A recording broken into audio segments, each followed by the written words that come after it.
이번 국정감사 기간에 뜨겁게 달아올랐던 이슈 가운데 하나가 역사 교과서 문제였죠. 교육부가 역사 교과서 국정화에 대한 의지를 밝힌 데 이어 여당과 청와대가 본격 지원에 나섰습니다.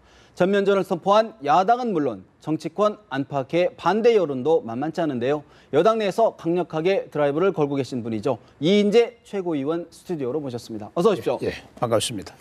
직접 본론으로 들어가겠습니다. 예. 최 의원님, 예. 사실 이 시점에서 우리 네. 한국사 지금은 이제 검정교과서인데 예. 한국사 검정교과서 문제가 어떤 데에 있다고 보시는 겁니까? 예, 이제 우리 초중고등학교 학생에 대한 역사 교육은 네. 학문으로서의 역사는 아닙니다. 예, 학문의 자유가 있는 곳이 이제 대학인데 여기는 이제 보통 교육이라고 그래가지고 우리 어린이들은 그야말로 하얀 백지와 같지 않습니까? 그래서 아주 보편화되고 또 사실에 기초한 올바른 역사를 가르쳐 줘가지고 거기에 따라서 올바른 국가관과 가치관이 형성되도록 해야 되거든요. 네. 그래서 이제 이념적으로 갈등이 빚어지고 또 편향된 이런 역사관이 그대로 주입되는 혼란이 있어서는 절대 안 됩니다. 그런데 지금 이제 많은 사람들이 지적하고 있지 않습니까? 우선 사실에서 오류가 많이 있는 예.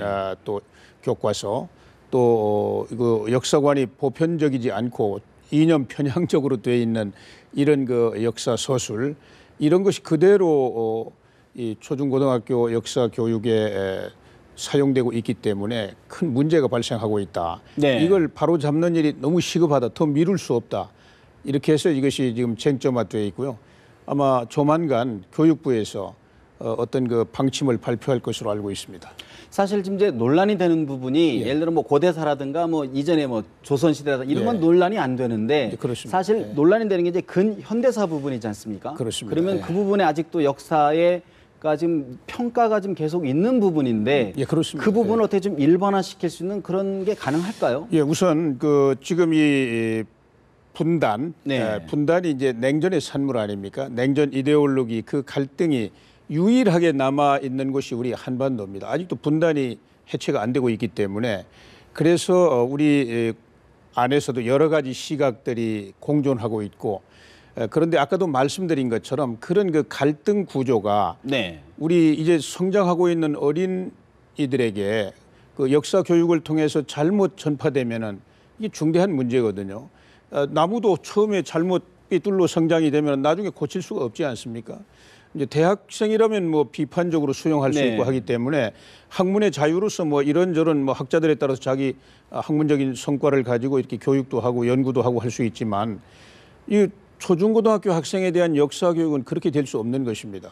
그래서 아주 보편적이고 객관화된 네. 이런 역사적인 사실 또 역사적인 관점 이런 것을 이제 가르쳐야 되죠. 그러니까 지금 예. 근현대사 부분도 그렇습니다. 그런 근현대사가 네. 특히 그렇습니다. 이제 뭐 일본 제국주의 침략이 시작되는 때로부터 우리나라가 이제 봉건 체제에서 탈봉건으로 가고 또 그 이후에 뭐 이제 이 좌우 이데올로기 때문에 냉전이 시작이 되고 이제 해방이 되고 또 분단이 되고 또 대한민국이 건국되고 뭐 그 뒤에 이제 산업화라든지 네. 민주화라든지 이런 아주 도도한 역사적인 흐름이 있지 않습니까? 이거에 대한 이제 해석을 놓고 편향된 서술이 그대로 중고등학교 역사 교과서에 사용된다고 하면 또 그게 교육이 된다고 하면 문제가 있는 거죠. 예. 그렇다 그러면 일부에서는 현재의 검정 제도를 좀 더 강화를 해서 교육부가 좀 기준을 좀 내서 현재를 좀 보완해서 가는 방안은 안 되느냐 이런 문제를 제기하는데요. 예, 그것도 뭐 하나의 방법인 건 틀림없습니다. 검정 제도를 강화해서 그 서술 기준이라든지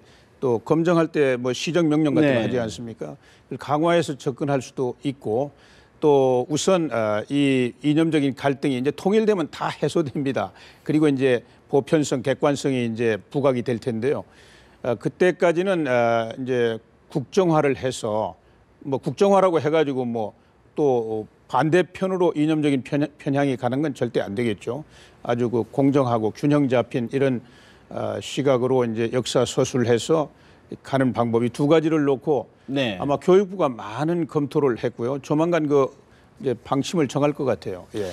또 일부에서는 자꾸 좀 불편한 질문 좀 많이 드리는 것 뭐든지 같아요. 좋습니다. 네, 예, 괜찮. 예, 예. 사실 좀 이제 이게 정권이 좀 바뀌고 또 교체가 되면 예. 정권의 철학에 따라 또 국정화가 된다면 또 정권의 철학에 따라 좀 어떤 시조 뭐 사료 저 어떤 시각이라 할까요? 사관이라든가 이런 거 좀 바뀌는 것 아니냐 우려가 있습니다. 예, 저는 그래서 우선 네. 우리 초중고등학교 학생들에 대한 역사 교육은 특히 이제 뜨거운 이 근현대사 이 부분에 관해서는 아주 객관적인 사실 또 우리 헌법적인 그 헌법에 나와 있지 않습니까?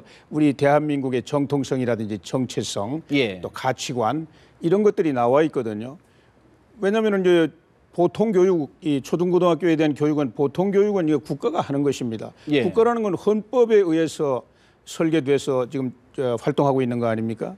그래서 헌법에 나와 있는 국가관, 가치관, 요거를 기준으로 하면 뭐 정권이 바뀌더라도 또 정권에 따라서 조금 좀 여러 가지 가치관이나 노선이 좀 다르더라도 큰 문제 없지 않을까 이렇게 생각합니다. 충분히 정권이 그렇습니다. 바뀌더라도 우리 헌법에만 충실하면 한다면 뭐 여당이고 야당이고 예. 뭐 헌법에 다 충실해야 되는 거 아닙니까? 네. 어떤 대통령이 나오든 헌법에 대한 충성을 맹세하고 대통령 직무를 수행하지 않습니까? 예. 그렇다 그러면 현실적으로요. 현실적으로 야당이라든가 또 일부 학부모, 교사들 또 뭐 학자들도 굉장히 좀 격하게 반발을 하고 있는 부분인데 이런 부분을 좀 어떻게 그럼 풀어가야 될까요? 예, 우선 이제 이 야당에서 뭐 나온 반응을 보니까 마치 그 일본의 극우주의 이 세력들이 뭐 역사를 함부로 왜곡한다든지 또 뭐 우리 이저 독재라든지 또 친일 이런 걸 미화하려고 하는 거 아니냐 이런 걱정을 많이 하고 있는 것 같아요. 근데 절대 그건 아닙니다. 아니다. 지금 뭐 이 시대에 누가 뭐 독재를 미화하고 친일을 미화하겠어요? 또 극우로 가자고 할 사람이 누가 있습니까?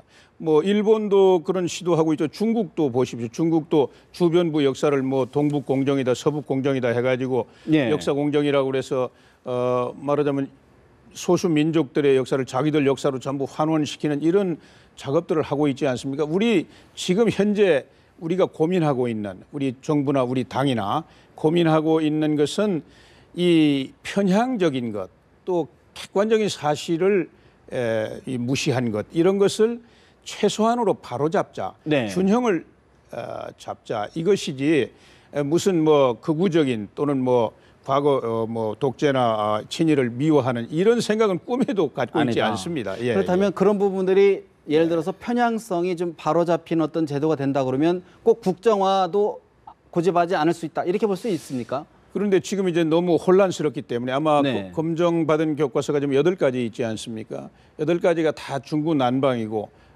또 상당히 우리 헌법이 제시하고 있는 대한민국의 그 정통성이라든지 정체성, 가치관 이런 것에 좀 반하는 역사 서술이 있기 때문에 특히 이제 북한 쪽과 관련해서요.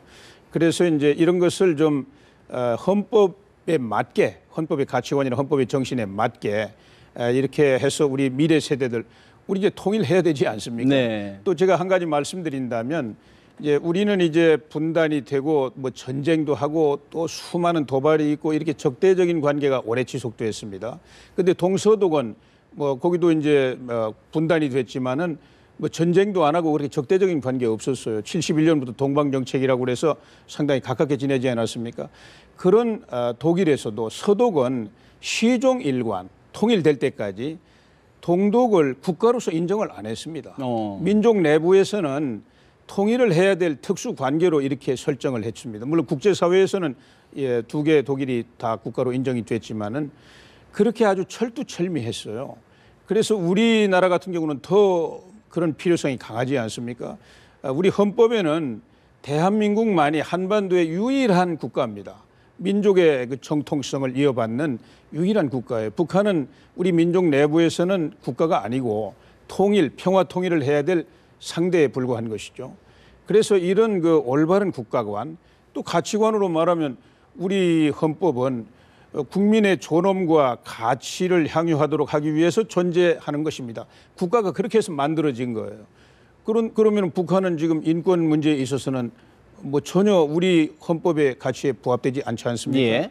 그래서 이런 문제들을 잘 정리해서 우리 젊은 후세들이 제대로 된 역사 교육을 받아가지고 한반도의 평화적인 통일을 이제 감당하고 이렇게 나갈 수 있도록 해야 된다고 생각하죠. 통일 이후에도 사용할 수 있을 정도의 어떤 그런 교과서, 모범적인 교과서를 그렇습니다. 만들어야 된다. 예, 그런 말씀이시네요. 예, 아주 절실하다고 생각합니다. 예. 어렵게 오신 만큼 좀 당내 현안도 좀 한두 가지만 여쭤보겠습니다. 예. 사실 지금 뭐 내년 총선 룰 놓고 좀 당내 갈등이 좀 첨예하게 좀 진행되고 있는데 현재 상황 좀 뭐 이렇게 좀 봉합이 됐다 이렇게 봐야 됩니까? 어떻게 봐야 예, 됩니까? 그동안 이제 이 우리 당이 당론으로 오픈 프라이머리 국민 예비 선거 제도 이거 아주 혁명적인 제도죠. 이것을 이제 당론으로 채택을 해서 그거를 실현하기 위한 법으로 이제 공직선거법 개정안을 만들어 가지고 제출했어요. 예. 근데 이것은 야당이 동의해 가지고 야당하고 같이 이 법을 통과시켜서 중앙선거관리위원회가 하루 한 날 같은 시간에 이 똑같이 해야만 실현이 되는 제도입니다.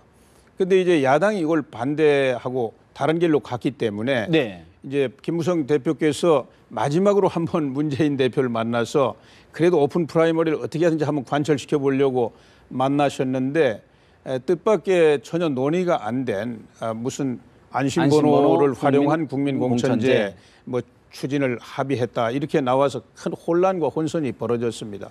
그런데 그거는 뭐 전혀 논의도 안 됐을 뿐만 아니라 너무 불확실성이 많기 때문에 그래서 지금 사실상 그거는 뭐 거의 유야무야 돼 있고요.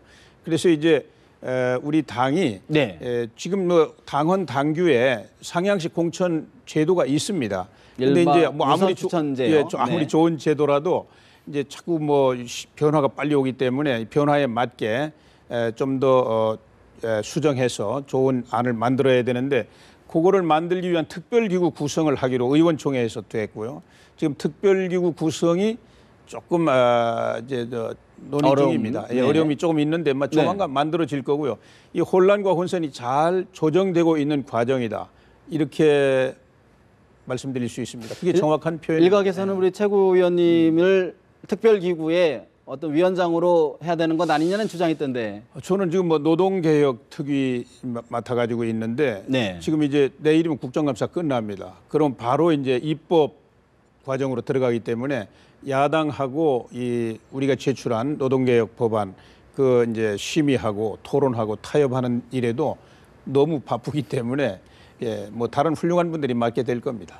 사실 뭐 지금 청와대 쪽이나 이른바 친박계 의원들 또 이른바 비박계 의원들이 서로 전략공천을 안 하겠다 얘기도 꺼낸 적이 없다 이렇게 지금 이야기를 하시는데 전략공천 부분 서로 안 하겠다 이러는데 왜 자꾸 이게 논란이 되는 겁니까?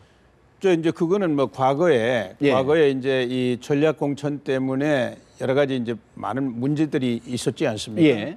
그런 그 과거의 어떤 그 아픈 추억 때문에 이제 이 이야기들이 돼 있는데 뭐 전혀 저는 그건 불필요한 걱정이라고 생각합니다. 왜냐하면 우리 당은 이미 현재 당헌 당규에도 잘 돼 있고요. 그걸 가지고 지난 지방선거 다 치렀고 또 보궐선거에서도 거의 다 성공하지 않았습니까?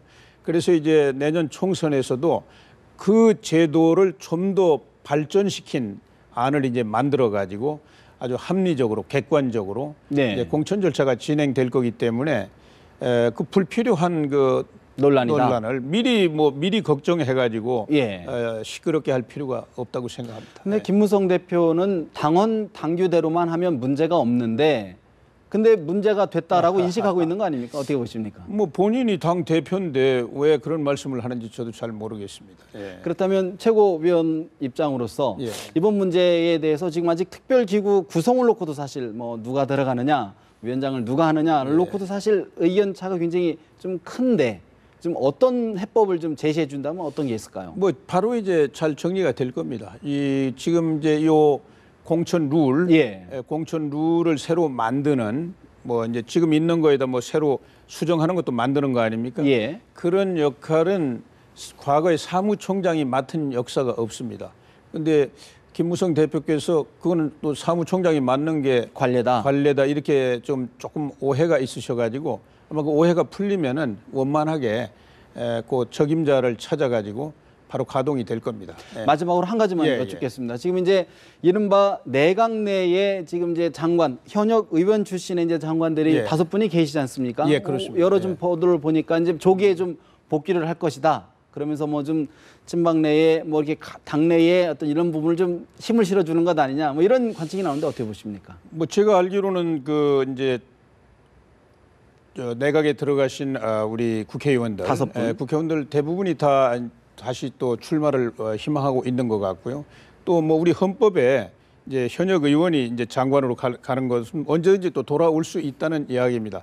뭐 대통령께서 특별히 자네는 뭐 꼭 정부에 필요하니까 계속 나하고 일을 해야 되겠다 이러면은 뭐 못 나오겠죠. 그러나 이제 대통령께서 어떤 판단을 하시는지 뭐 잘 모르겠고 하여튼 네. 본인들은 지금 희망을 하고 있고 돌아오는 게 또 지극히 자연스러운 일 아닙니까? 자연스럽다. 예, 자연스럽다. 그렇다고 그러면 사실 뭐 박 대통령 입장에서는 또 들어오면 이제 개각을 하게 되지 않습니까? 또 인사청문회 해야 되고 예. 또 국정과제 추진도 좀 해야 될 게 산적해 있는데 좀 5분 다 빠지고. 아니 그러니까 그 부분에 관해서 대통령이 이제 예. 판단이 중요하죠. 예, 대통령께서 자네는 나하고 계속 일을 해야 되겠다 이러면 뭐 못 나오는 거고. 뭐 안 나오겠죠. 예.